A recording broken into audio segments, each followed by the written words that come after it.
ఎక్కలేని బుర్ర తక్కువ అందరూ కూడా ఈ వైఎస్ఆర్సీపీ పార్టీలోనే ఉంటారు.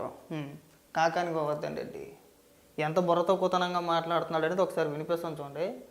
హెరిటేజ్ను ఫ్యూచర్ గ్రూప్ కొన్నది, కొన్నాక ఫ్యూచర్ గ్రూప్ మొత్తం నాశనం అయిపోయింది. చంద్రబాబు మాకు బెదిరించి అమ్మాడు అంటూ ఆ కంపెనీ ఇప్పుడు కేసు పెడుతుందా?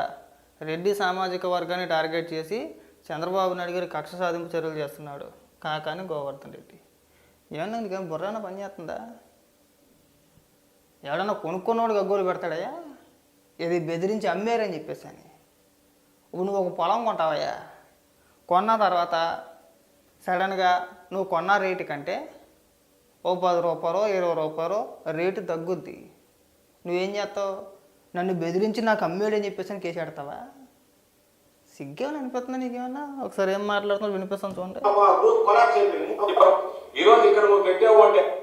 దేని గురించి మాట్లాడుతున్నాడంటే కాకినాడ పోర్టుకు సంబంధించి. ఆ పోర్టుకు సంబంధించి కేవీ రావు ఎవరైతే ఉన్నారో ఆయన్ని బెదిరించి కేసులు పెడతాం, జైల్లో పెడతాం అని చెప్పేసి ఆయన్ని బెదిరించి అరవిందోకి 41% వాటాని రాయించేశారు బెదరగొట్టి.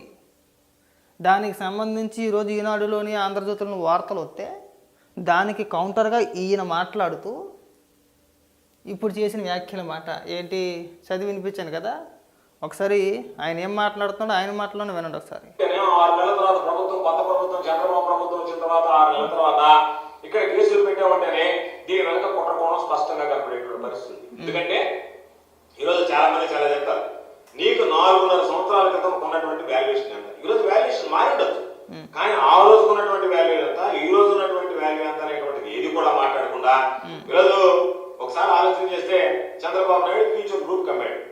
అదొక పెద్ద స్కామ్, అదొక పెద్ద కుట్ర. ఎందుకంటే నోట్ల రద్దుకు ముందు ఈ డీల్ కుదిరేది. సరే, దాని గురించి మాట్లాడితే ఈ రోజు ఫ్యూచర్ గ్రూప్ ఏదైతే కూరగాయల హెరిటేజ్ ఇన్వెస్టర్స్ అయితే చంద్రబాబు నాయుడు ఉందో దానిని ఫ్యూచర్ గ్రూప్ ఉన్నది. కొన్న తర్వాత కొలాప్స్ అయిపోయింది. ఈ రోజు ఆ ఫ్యూచర్ గ్రూప్ చంద్రబాబు నాయుడు మాకు పరిహారం చెల్లించలేదు, మిగిలినటువంటి డబ్బు ఇవ్వలేదు, కాబట్టి చంద్రబాబు నాయుడు మమ్మల్ని బెదిరించి దీన్ని అమ్మేడు అని చెప్పి చంద్రబాబు నాయుడు మీద కేసు నమోదు చేస్తే ఎట్లా ఉంటుంది?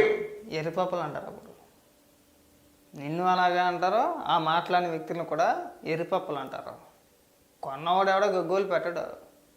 అర్థమైందా? ఇక్కడ కాకినాడ పోర్టులో జరిగే విషయం ఏంటి? ఆయన్ని బెదిరించి వీళ్ళు వాటాలు రాయించుకున్నారు. ఆయన అమ్మలేదు, బెదిరించారు వీళ్ళు.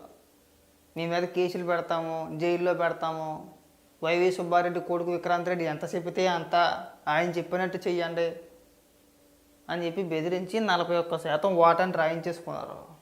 కంప్లైంట్ ఎవరు ఇచ్చారు? అరవిందో వాళ్ళు కాదు కంప్లైంట్ ఇస్తా.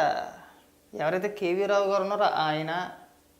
నువ్వు చెప్పిన లెక్క ప్రకారం, నువ్వు చెప్పిన లాజిక్ ప్రకారం కంప్లైంట్ చంద్రబాబు నాయుడు గారు ఇవ్వాలి. కొన్న వ్యక్తులు కాదు, కొన్న వ్యక్తులు ఇస్తారా? తెలివితేటలు చూడండి. ఫ్యూచర్ గ్రూప్స్ వాళ్ళంట హెరిటేజ్ నుంచి వాటాలు కొన్నారంట. ఇప్పుడు కొన్న తర్వాత వాళ్ళు ఇప్పుడు నష్టాల్లో ఉన్నారు, మొత్తం కంపెనీ మొత్తం కొలాప్స్ అయిపోయిందంట. ఇప్పుడు వాళ్ళు కేసు పెడితే ఎలా ఉంటుంది? చంద్రబాబు నాయుడు గారు బెదిరించి అమ్మేరు మాకు అని చెప్పేసానంటే ఎలా ఉంటుందని మాట్లాడుతున్నాడు. ఎవడన్నా బెదిరించి అమ్ముతాడయ్యా? ఇప్పుడు నిన్ను బెదిరించి ఎవడన్నా కానీ ఏదైనా కొనుక్కోమని కొనేసుకుంటాను, నువ్వు అంత పెచ్చోడువా? తలాతో ఒక లాజిక్లు చెప్పి సమర్థించడం కాకపోతే దీని సంబంధం ఉందా అసలు? అంటే వీళ్ళు ఏమనుకున్నారంటే, ఈరోజు సాక్షిలో కూడా డిబేట్ చూసా, మహేశ్వర్ మాట్లాడుతున్నాడు. ఒకవేళ రాయించుకుంటే 51% రాయించుకుంటారు కదా, 41% ఎందుకు రాయించుకోవాలి అని మాట్లాడుతున్నాడు. ఒకవేళ నిజంగా 51% రాయించుకుంటే పబ్లిక్గా అడ్డంగా దొరికేస్తారు. జగన్మోహన్ రెడ్డి ఏం చేసినా ఎవరికి దొరకకూడదనే కదా చేస్తాడు. అందులో భాగమే అది. ఆ 41% ఎందుకు తీసుకున్నాడు? మన పేర్లు బయటికి రాకుండా ఉంటాయిలే, మెజారిటీ వాటా వాళ్ళకే ఉంది కదా, పెద్దగా మాట్లాడరు అనే ఉద్దేశంతో. దానికి కవరింగు. వైవి సుబ్బారెడ్డి కొడుకు ఎందుకు ఇన్వాల్వ్ అయ్యాడో చెప్పట్లా, విజయసాయిరెడ్డి ఎందుకు వచ్చాడో చెప్పట్లా, జగన్మోహన్ రెడ్డి ప్రమేయం ఎంతవరకు ఉందో దాని గురించి మాట్లాడట్లా. అసలు అరవిందోకే ఎందుకు కట్టబెట్టాలి? 104, 108 రెండు అరవిందోకే కట్టబెట్టారు. ఆ రెండు కూడా, దాంతోపాటు ఈ పోర్టు చెప్పుకుంటా పోతే ఇంకా చాలా కట్టబెట్టారు అరవిందోకి. అరవిందో ఒకటే ఉందా, ఇంకేం లేవా? మీరు దానికి సమాధానం చెప్పంటారా అంటే దానికి సమాధానం చెప్పరంట. మా ఈశ్వర్ గడు ఏకంగా ఒక 10 ప్రశ్నలు అంటే వేసుకొచ్చాడండి. ఇక్కడ చూడండి, చూపిస్తాను మీకు.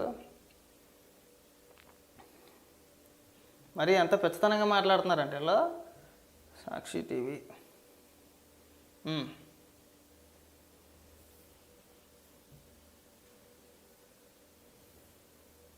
ఇదిగో ఇవన్నీ కాకినాడ పోర్టుకి సంబంధించింది. ఇక్కడ ఏమని రాసుకొచ్చారు, పవన్పై కూడా కంప్లైంట్ ఫైల్ చేయాలి. ఎందుకంటే గతంలో ఆయన కేవీ రావు గారి గురించి కాకినాడ పోర్టు గురించి ఆయన మాట్లాడారంటే దానికి సంబంధించి ఓకే బాగానే ఉంది.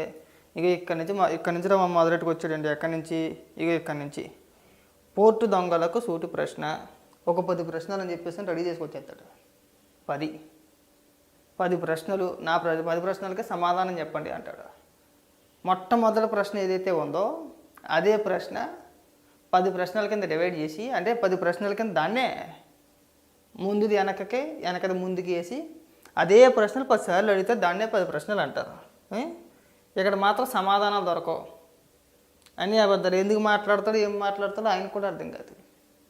రావాలి, అక్కడ ఉన్న స్క్రిప్ట్ చదివేయాలి.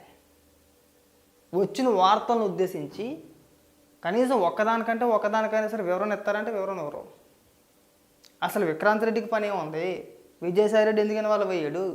కట్టబెట్టడానికి అరవిందో ఒక్కటే దొరికిందా? అంటే 104 అరవిందోకే, 108 అరవిందోకే, కాకినాడ పోర్టులో 41% అరవిందోకే, విశాఖపట్నంలో భూములు అరవిందోకే. ఇటు ఎక్కడ చూసినా అరవిందో ఒకటే కనబడుతుందా? పైగా దానికి మామూలు మేధావులను తీసుకురాలా. ఈయన ఒక మేధావి, ఈయనతో పాటు ఇంకో మేధావి ఉన్నాడు. ఇక ఈయన మేధావి రాంగోపాల్ వర్మ లాయర్. కొన్నిసార్లు ఆయన ఎనలిస్ట్ అనే హెత్తరిగా, కొన్నిసార్లు అనలిస్ట్ అనే హెత్తరేకంగా. ఆయనే అనలిస్టు, ఆయనే మేధావి, ఆయనే లాయరు, అన్నీ ఆయనే. వీళ్ళకి ఆయనో మేధావి, ఆయన పేరేమో అడ్వకేట్ అంట. ఇక ఈయనో మేధావి.